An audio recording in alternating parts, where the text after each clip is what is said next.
everyone. Welcome back to the Minute Women podcast. My name is Grace. And I'm Linnea. And we have another little Have You Got a Minute for you today. So we'd like to know if you have a minute to listen to us talk about what we want to talk about. Given that you tuned in and you've seen the title of this episode, We're hoping that I you sure hope so. Yes. Actually, before we get into what we want to talk about, though, I have a story. Okay. So I have recently moved into a new building. Yes. And me and my partner have been blessed to know a new person in our lives. His name is Brandon. He is our building manager. Okay. And when I say blessed, I mean everything but. He is like... Grace has withheld this from me to share with all of you.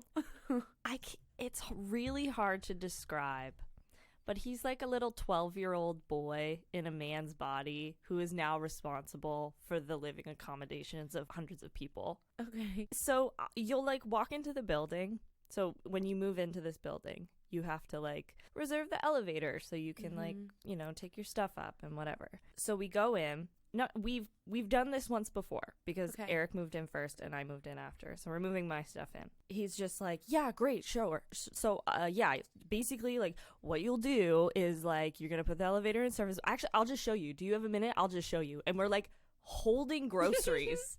And we're like, no, actually, like, we've done it before. Actually, you've shown us. He's like, great, yeah. It'll only take a minute.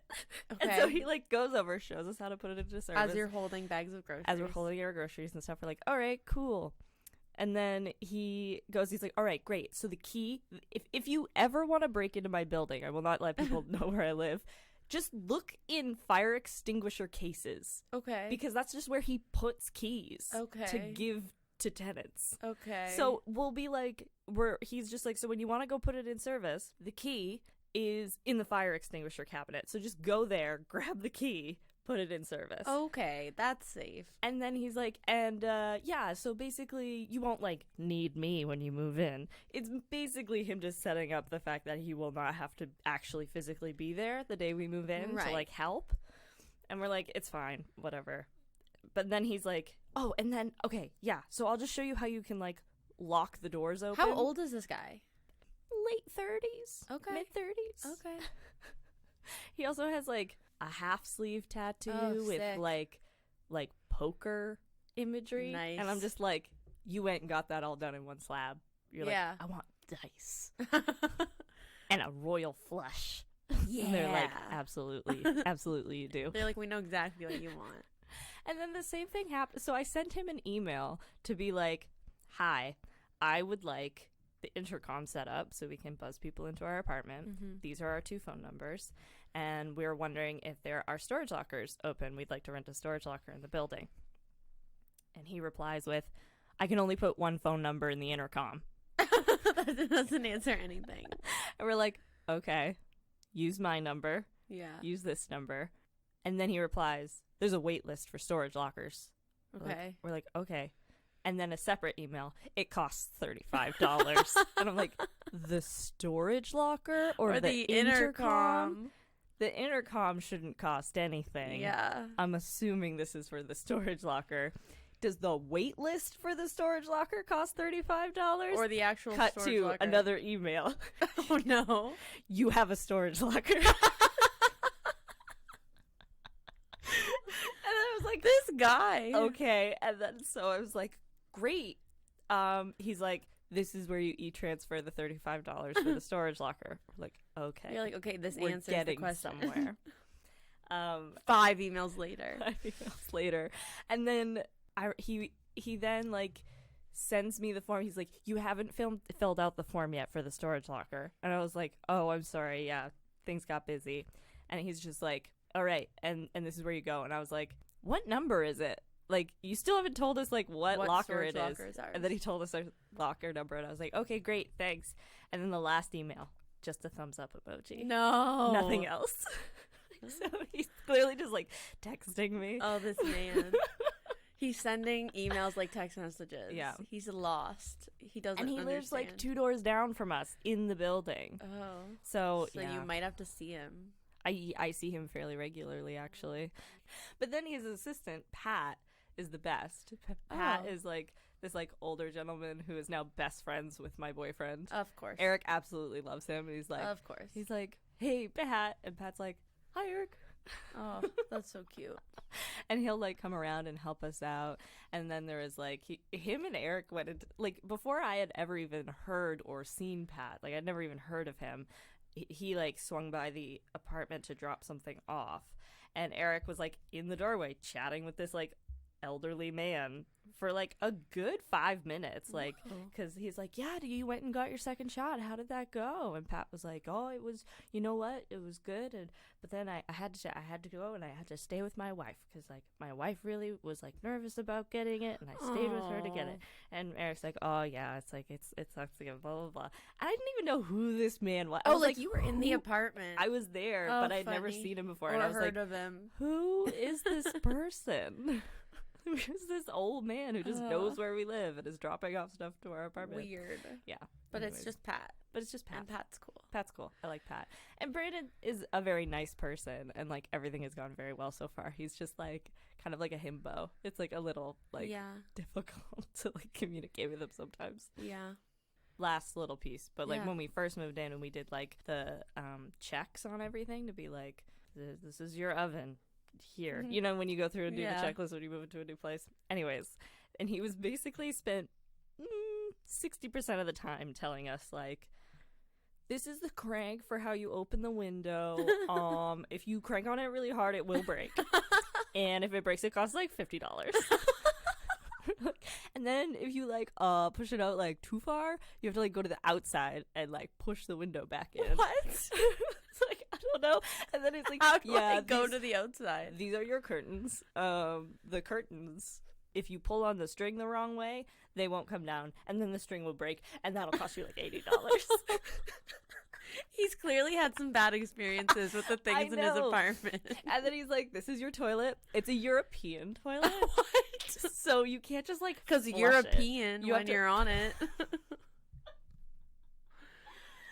I honestly, if that had come to mind, I'm sure he would have made that joke. But he's like, you have to like hold the button when you flush it.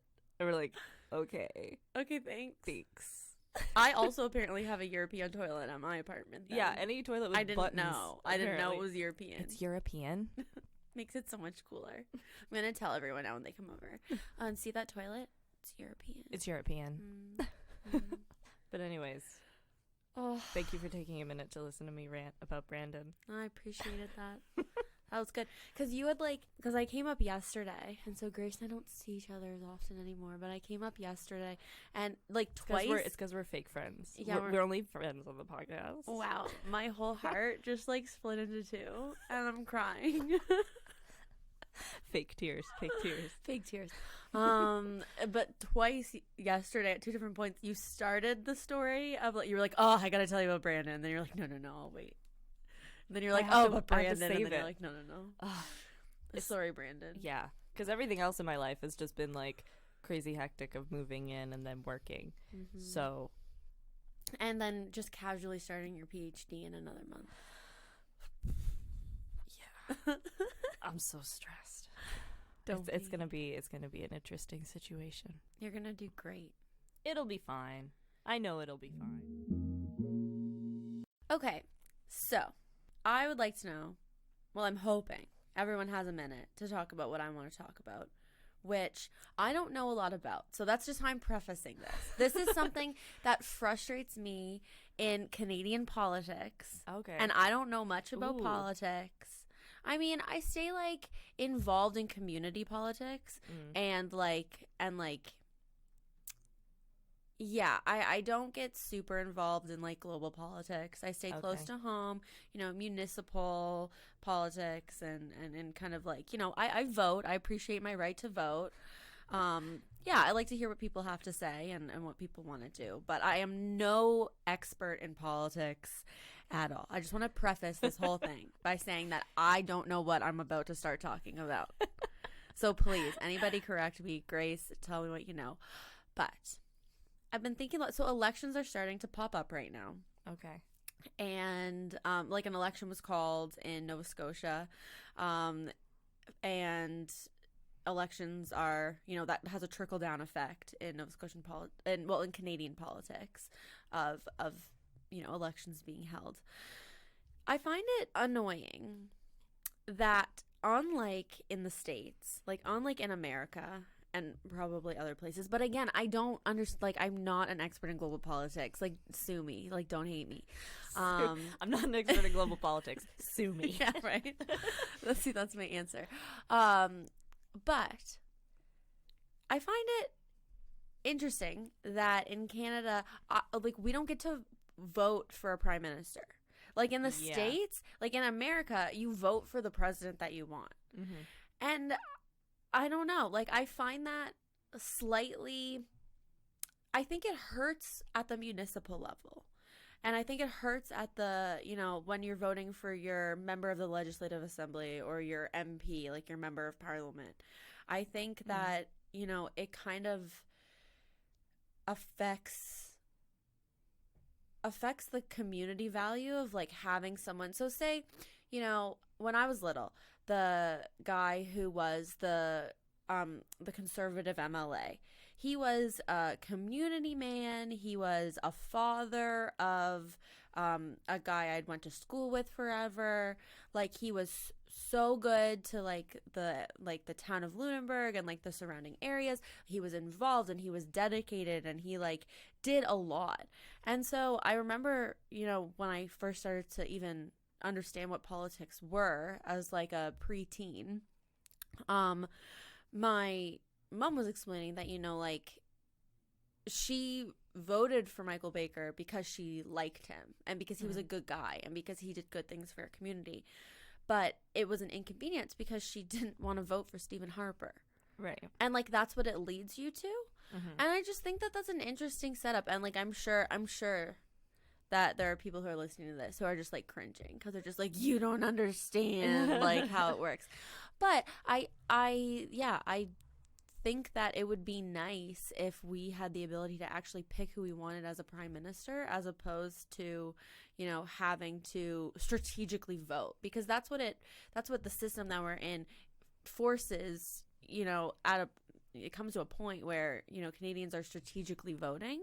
Yeah. And it's why you never see, like, the representation of a party like the New Democratic Party, you know, reach widely across the province, because you know, it's interesting.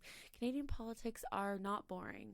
I just want to let Reese and Jesse know that. Yeah.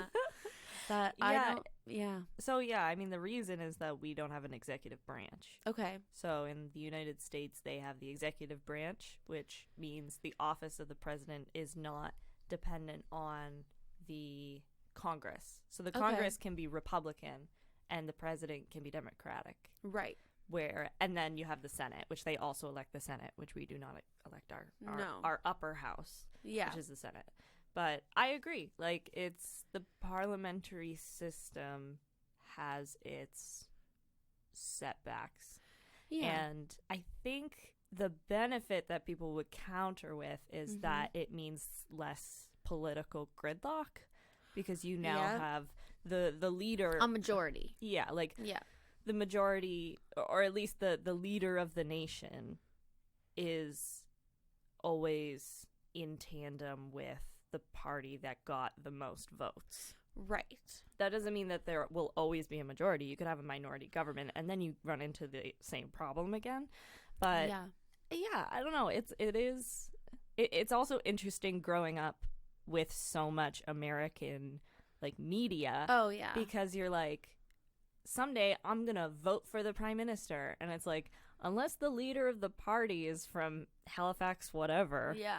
Then no, I will never elect a prime minister. Yeah. Like, I'm always just going to elect the party. And then it's the thing with, like, what you said about, like, the NDP is that I find the left, especially in Canada, has to strategically vote a lot. Yeah. Where we have to say, like, even though I like this NDP representative, for instance, I don't want to waste my vote, quote unquote. So I had this experience when I was probably like 19 or 20, and I was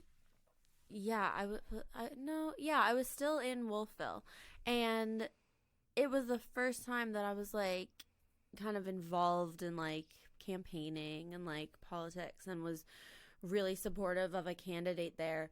But then someone brought up that if I were to vote for that candidate, it's like putting it at risk for someone we don't want as prime minister. And I was like, what do you mean? Like, what do you mean? I want to vote for the person who, like, supports the community that I'm in, like, the place that I'm residing, who, like, shares the similar values that I do. Yeah. Like, yeah, it's especially interesting with the Conservative Party because in Nova Scotia at the provincial level, we don't have a Conservative Party. We have the Progressive Conservative Party, which is different. Adamantly says they're like, we are not part of the Conservative Party. They like merged. So like there was the Conservatives, the Progressive Conservatives, the Liberals, and the NDP. The Conservatives and Progressive Conservatives combined a while back. I don't remember when exactly. And now I don't know if they go by Conservative or if they go by PC. But regardless, on many occasions, they're like, we are not affiliated with Aaron O'Toole. We are not part of. And that's the thing with the Conservative Party here is that our conservative representatives are, and granted, there's a bunch of idiots in every party. Yeah. But like, in the world. Western conservatives, like prairie conservative is very different than like East Coast and like Atlantic conservative. Yeah. So the MLA who's running Progressive Conservative Party in my hometown in Lunenburg area, she's so great. She's awesome. Yeah. But then I'm like, ew, but then that's the thing. Like, I look at the party, and then I look at what's going on in Alberta, and then I'm like, looking at all the conservatives or progressive conservatives who support like conversion therapy and, you know, getting rid of education for LGBTQ youth and especially trans youth in school curriculum. And I'm like, ew, like, I don't want that for like the future. Because for everyone listening now, like, Nova Scotia is having its provincial elections right now. So we are currently electing at the provincial level. We'll have a new premier or have the same premier soon. Yeah. And then as of right now, an election has not been called for the federal government, but we're all basically waiting for it to happen in the next few weeks. Yeah. So, yeah, we have like... That's how it works in Canada. I don't know if that's how it works everywhere else, but... Where they get called. Yeah. And then like once an election's called, it's basically like a waterfall effect of... Yeah. You can have your provincial election whenever, but they tend to run on similar cycles. Yeah. So... We had our premier, Stephen McNeil. Yeah. He basically like was going to retire, and then the pandemic happened, and so now he's like he stayed on, and then he eventually retired. He stepped down. Yeah, and so we've had Ian Rankin in his place, but because he was not the party leader when the party was elected, it was basically a guarantee that we were going to have an election very soon afterwards. So, you know, weird times now. Again, I don't understand what I'm talking about. So this is just a conversation. This is trying to figure things out. Podcast. This is not a politics podcast. My God. However, Ian Rankin, if he loses this election, we'll have a new premier. But will he still be the leader of the Liberal Party? In theory, yes. Okay. But if you're the leader of the party and your party loses the election, it's almost a guarantee that they will get rid of you and they will try to find new leadership. The exception to that rule is like the NDP keeps their leaders a lot longer. Yeah. Like Jack Layton was the leader forever. And then I met him. Don Mulcair was only there for a hot minute. I met Jack Layton. Yeah. I went on a school trip. I was in grade 8. So it was all the grade 8s and 9s from my school because I went to a little tiny junior high. And we took the train and we were gone for like 16 days. It was crazy. Yeah. All these kids like just roaming around. But we went from Halifax to Quebec, and then we like were in Quebec for like we did like Montreal. I guess we went Halifax to Montreal, and then went around like Quebec or like old Quebec City, and then like went to Ontario and stuff, did like the Biodome and all the museums. Yeah. It was very, very cool. But when we went to Parliament, Jack Layton was holding a press conference, And he like okay. after the press conference ended, we were just like walking around the grounds, and he like stopped and he came over and he like shook everybody's hand, and that's was cool. Really, just as sweet as you imagined him to be. And for those of you who don't know, Jack Layton passed away. Ooh, it's getting to be a while ago now. But he was the new Democratic Party leader for years. Yeah, and just a very nice seeming man. Yes. After meeting him once, I was like, "Oh, you're cool." Yeah, no. 12-year-old Linnea was like, or 13-year-old Linnea was like, "Cool guy."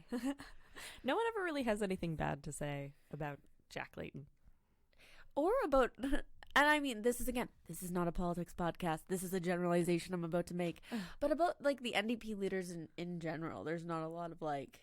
Yeah, there's not a lot of personal controversies. No, about that's them. true. Yeah, personal controversies. Yeah.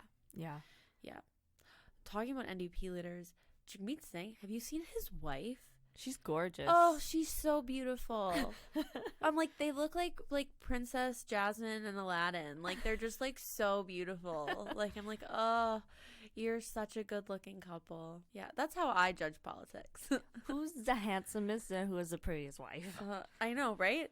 It's like, I met Sophie Gregory Trudeau and Justin Trudeau. But Sophie was like, oh my gosh, she was so sweet. I was at this thing in Shelburne. They came to Shelburne to go to the Black Loyalist Museum and everything. And she came and she was just like so sweet. And their daughter was having like a bit of a like, tantrum? Not a tantrum. She was like 12 at the time, I think, and the strap on her dress was like not doing what it was supposed to do, and she was like, you could see like when she was leaving the car that she was like, you have to fix this. And then Justin like bent down and he was like tying it and like fixing it, and she was just like arms crossed, and she was like, oh, this is so unfair, my life is so unfair. But Sophie Gregory Trudeau, she like came over and there was this woman with a baby. It was such a political moment, and the woman was like, this is my baby. Please kiss it. Do you want to touch it? But she picked up the baby and then she looked at the mom and she was like, okay, I'm leaving now. Goodbye. And like carried the baby like around like for the rest of the thing. And I was like, oh, that's so cool. She's like, I love babies. She's like, I love everything about babies. She's like, we would have so many more if that was. She's like, but we don't have time. We don't have time to have more babies. We don't have. But she's like, I love babies. Yeah. Thank you for sharing that with me. Yeah. Your hot take on Canadian politics. And I agree. Yeah. It's like. Yeah. It's just something I think about. And that's what this portion of the podcast is supposed to be. I'm just allowed to talk about what I want to talk about. And absolutely. The listeners got to listen. I bet some of them are just hanging on, skipping like 15 seconds ahead the whole time. They're like, God, when does Grace start? Because this is like trash. But yeah, here I am. Well, they're going to be disappointed. No, I'm joking. No, but that was she's good. joking. No, I agree. What she's going to talk about is fantastic. I don't know what it is, but I'm excited. I'm excited too. Okay. This is what I want to talk about. Okay, I'm ready. Grace just put her hands on her hips. This is more like hands on like underarms. Like a little chicken. Yeah. I'm excited. Like, I'm excited for when the day comes where I like naturally like do the hands on the lower back and you're like, oh, I'm old now. Yeah. Like, I play softball with I went and watched them last night. It was so great. We are fiercely competitive. We take this recreational softball league incredibly seriously. But no one was mean to anyone. I mean, maybe like you and Eric just like a little bit, but that's just because like you're together, so it's okay.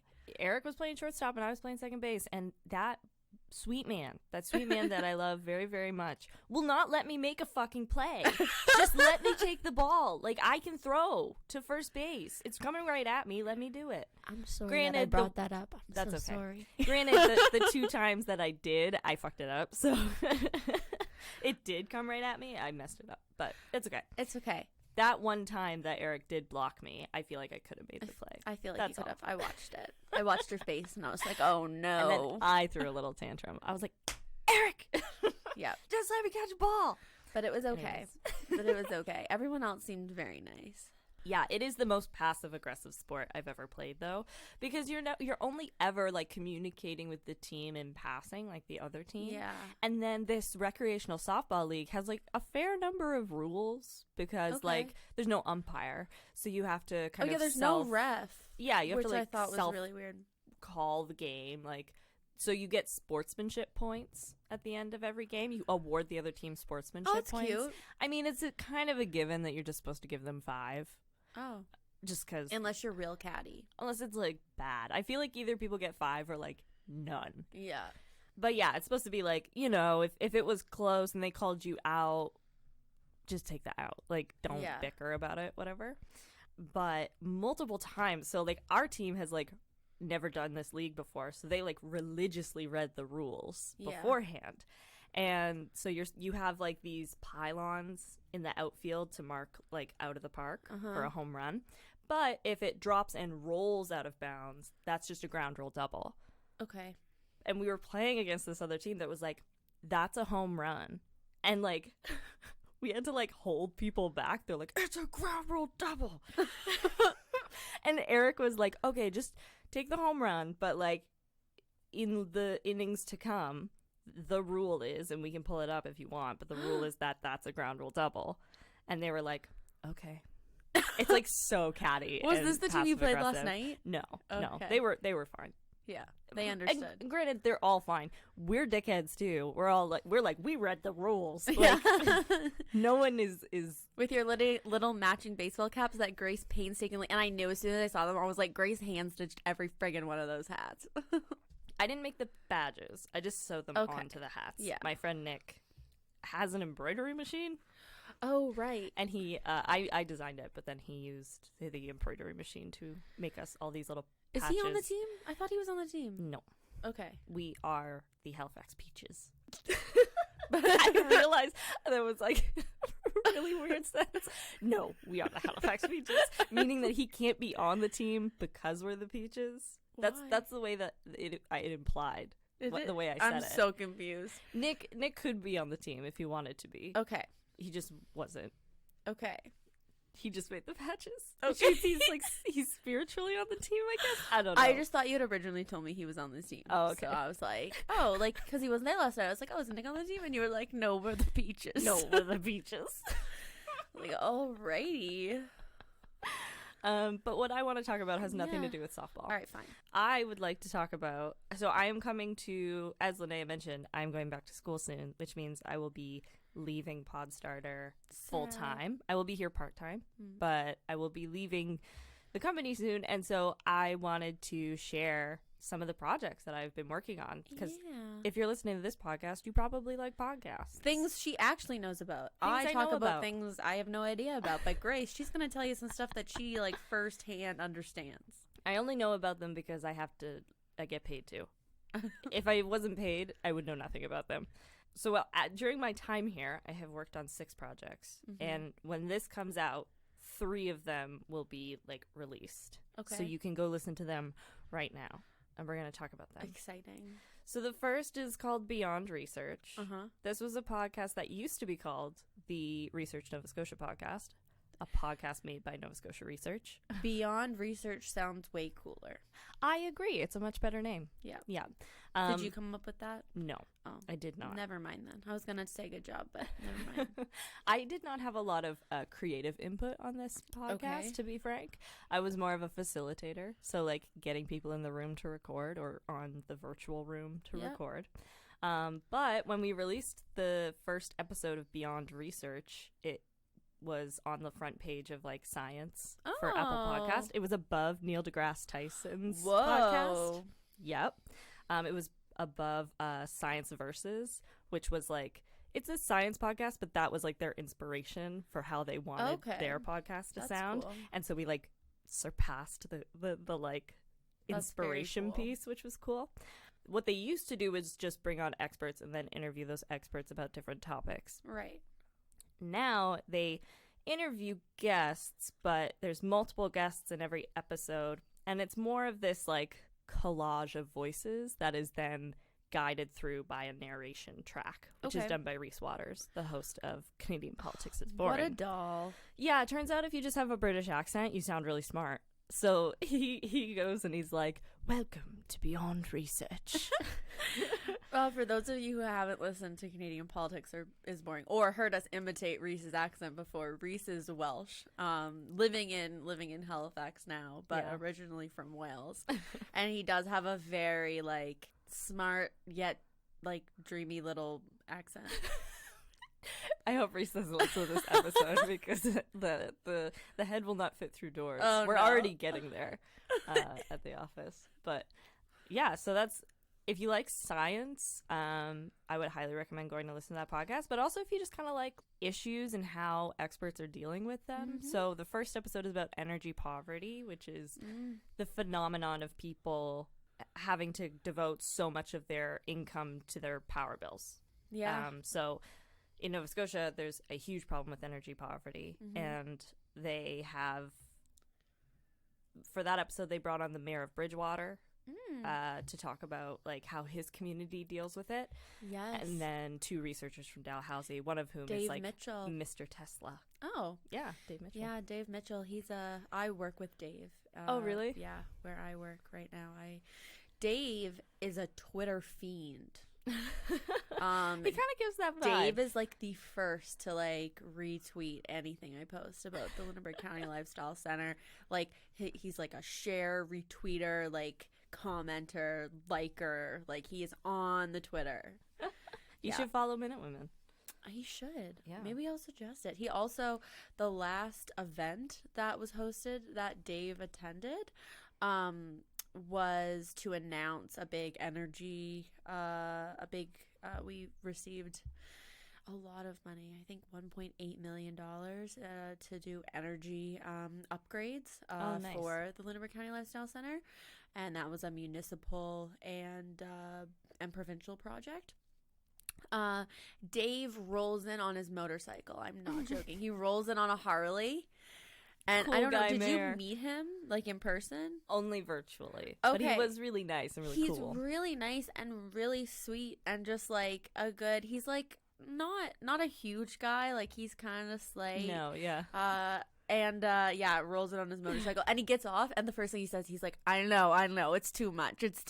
Like, he's like, I know, I'm sorry. This is what I took to work today. Like, and everybody's like, oh, just Dave being Dave. Like, yeah. I love that. So, yeah, you can go listen to Beyond Research. Cool. The first episode is out. The second podcast is Little Blue Suitcase, which is this really cute, if you like short form content, the episodes are never more than 20 minutes long. So it's a very like quick and easy podcast. It's out now and it's so sweet. And I get to listen to Grace, like being a little lady from the 40s. I get to be a voice talent. Yeah, she is. Like you're going to be on IMDb real soon. Yeah. It's been really fun. It's basically, so the story is that Jay McDowell, who lives in Toronto, his grandmother, who is still alive, and she is 99 and a half, he went with his mother to his grandmother's house because she was moving into a residence, like a senior's residence.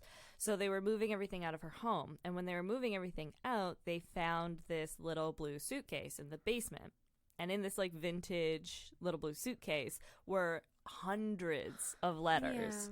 And all of these letters are the correspondences between his grandmother and his grandfather during the Second World War, because his grandfather was a pilot with the Royal Canadian Air Force. And so for between 1941 and 1946, they were intermittently like separated for months at a time.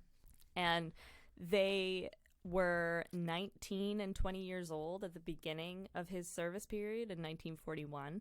And so you watch, like, through these letters chronologically, you could go from them being dating to engaged to married to having a child to, like, all of these different steps in their lives. Jay took those letters, he transcribed them. They're all up on his blog, littlebluesuitcase.ca.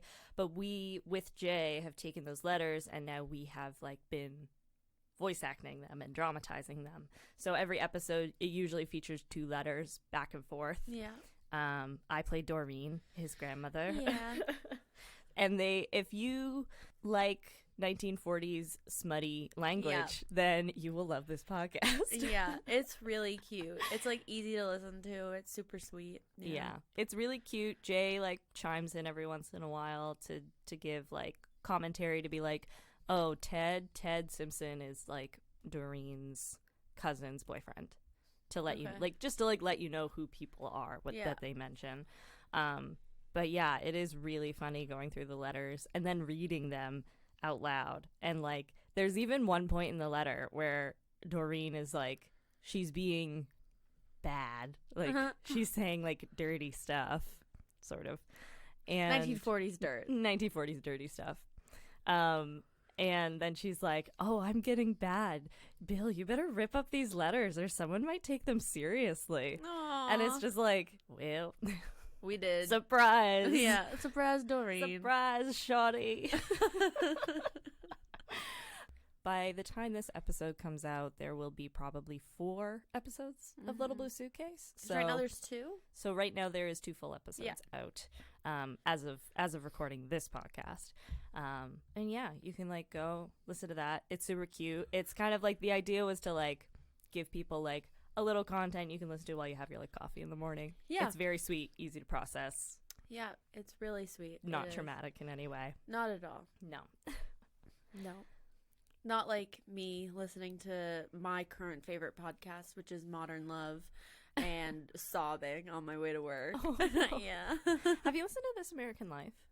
I have listened to like 2 episodes, but I would like to get into it more. Yeah, we just listened. Eric and I were listening to an episode that came out a while ago. I forget what it's called, but it's like basically the United States does an immigration lottery. Yeah. Yeah, and so it's one of the guys who wins it, but he's in Nigeria when there were those like basic culling of Somalian people. Yeah. Or no, Kenya or Nigeria, I forget. But basically it's like he was in correspondence with this journalist the whole time, so like he's trying to get his paperwork together so he can immigrate to the United States. Yeah. But at the same time, like he's like, I can't leave my apartment for days at a time because there's like militias outside and they'll murder me if they find out I'm Somali. Yeah. And like Somalians, like I guess have like look fairly distinct, so it's pretty easy to tell when someone's Somalian. It's crazy. Yeah. Yeah, This American Life. I have nothing to do with that podcast. Little Blue Suitcase is not like that. Not like that at all. Very easy to listen to, very sweet. Very easy to listen to. Not complicated at all. And the last podcast, which actually as we record this is not out, but it will be out by the time this episode is public, is the Loyalist Connections. Yeah, you were telling me about that briefly. Yeah. So we were approached by 2 guys who are the descendants of Black Loyalists in Nova Scotia. So the Black Loyalists are Black individuals who were either enslaved or, you know, working as like lower class people in the American colonies. If you've read the Book of Negroes. Yeah. Yeah, that's, it's basically that. When they made it to Nova Scotia, like those are the Black Loyalists. Yeah. Exactly. So they fight for the British. When the British lose, the British like give them land in Nova Scotia. And so about 3,000 Black Loyalists arrive in Nova Scotia and they settle all of these like Black communities throughout the province. But today, despite the fact that there were like over 50 of these communities, there's only maybe like 10 that are actually still visual minority communities. And the land that they were given was garbage. The land that they were given was garbage. And a lot of the times, like today, there's a lot of court battles, because those people were given land deeds that were just basically ignored. So today, the like descendants are like, that's our property. Yeah. And they're trying to get that land back. Anyways, the podcast itself is Sean and Larisse, the 2 hosts, diving into all these different communities. And then they bring on an expert guest who can like help them unpack everything that happened there and why that community didn't survive and what does that say about systemic racism in the province today. That one has been really, really fun to work on. And obviously, like, it's a little more in my wheelhouse than like Beyond Research, for instance. Yeah, it's history focused. Yeah. And they are like, it's a heavy topic. But, like, similar to us, where we do, like, heavy topics, it's ultimately, like, 2 friends just talking about stuff. Yeah. So Sean and Larisse are just so funny. They've known each other for, like, over 10 years. Yeah. And they're, like, the easiest people to get along with, and they're so fun to listen to. So I would highly recommend going and checking out the Loyalist Connections. Also, their theme music is, like, a bop. Okay. Yeah, it's, like, hype-up music. Oh, I like that. You could, like, work out to it. Just, like, keep replaying that over and over again. Yeah, just keep replaying the first 15 seconds of the podcast, and then you could like pump out a good workout. Get a good run in. That's awesome. I'm excited because I really do enjoy Little Blue Suitcase and kind of the work you've done on that. So I'm excited. as you said, like, research not quite in my wheelhouse, but proud of you for being a part of that. But I am really excited for the Loyalist Connection. I think I'm going to enjoy that one. Yeah. Well, thanks so much for listening to another episode of Have You Got a Minute? Thanks for giving us a minute of your time and listening to what we wanted to talk about, even if, in my case, I knew nothing about it. So thank you so much, and we can't wait for you to hear the next one. So if you haven't gotten your fill of the Minute Women yet, you can check us out online at minutewomenpodcast.ca. You can find links to all of our social medias there. It's also been recently redone with all of our new artwork. It's looking pretty nice, if I do say so myself.